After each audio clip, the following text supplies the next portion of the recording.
Benoît Allaire, bonjour. Bonjour. Alors vous vous êtes baptisé les abeilles et vous allez manifester lundi devant le Pôle emploi de la Méno à Strasbourg, car vous craignez pour votre emploi. Mais qui sont ces autres abeilles ? Les autres abeilles, si vous voulez, ce sont des salariés de différents cabinets de courtage aujourd'hui qui veulent défendre leur profession, puisque nous sommes à côté des entreprises pour les conseiller sur leurs sujets de protection sociale et que nous pensons que nous avons beaucoup de choses à apporter aux entreprises dans la difficulté qu'elles ont aujourd'hui de mettre des régimes en place et dans tout le magma juridique dans lequel ils sont obligés de se dépêtrer. Alors paradoxalement, c'est la loi qui va offrir à l'ensemble des salariés une mutuelle santé qui vous met, vous, en difficulté. Pourquoi ? Si vous voulez, là, c'est un peu compliqué de répondre très rapidement. Il y a un texte qui a été voté à l'issue de négociations avec les patronats et les partenaires sociaux, qui s'appelle un accord interprofessionnel sur la flexibilité du travail et qui a prévu une mise en place d'une mutuelle pour tous à partir de 2016.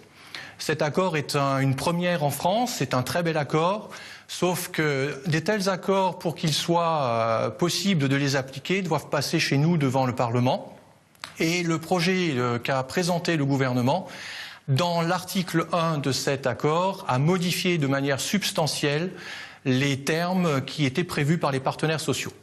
En gros, ça veut dire que on ne passerait pas par vous obligatoirement pour avoir cette complémentaire santé. D'une certaine manière, oui, puisque, si vous voulez, la liberté que les partenaires sociaux avec le patronat avaient prévue pour les entreprises dans le choix des intermédiaires et des assureurs qui devaient les accompagner, assureurs ou mutuelles, peu importe, cette liberté a été remise en question lorsque le projet est passé au gouvernement et au Parlement au profit de désignations spécifiques de certains acteurs du marché. Alors pour le salarié, au final, qu'est-ce que ça change finalement ? Dans les deux cas, que ce soit vous ou quelqu'un d'autre, il bénéficiera lui d'une mutuelle, donc pour lui ça ne change rien ? Certes, le salarié va bénéficier d'une mutuelle et c'est une très bonne chose. Simplement, va-t-il bénéficier d'une mutuelle telle qu'il l'a souhaité ? Ça, c'est quelque chose dont on ne sait pas répondre. L'employeur doit et l'entreprise doit pouvoir être maître de ces négociations, doit pouvoir choisir ce qu'elle veut faire. Or, à partir du moment où on impose un carcan supplémentaire, vous rentrez dans ce carcan et votre marge de manœuvre devient très très étroite. Alors plus particulièrement en Alsace quand même, avec le régime local, quel est le risque pour les salariés ? Ils étaient déjà bien couverts. Les salariés en Alsace-Moselle étaient effectivement bien couverts puisque le régime local était en supplément déjà du régime général et que l'ANI vient encore ajouter une couche supplémentaire au-dessus du régime local. Donc les salariés n'ont pas de difficulté par rapport à cela, ils seront mieux couverts qu'ils le sont aujourd'hui.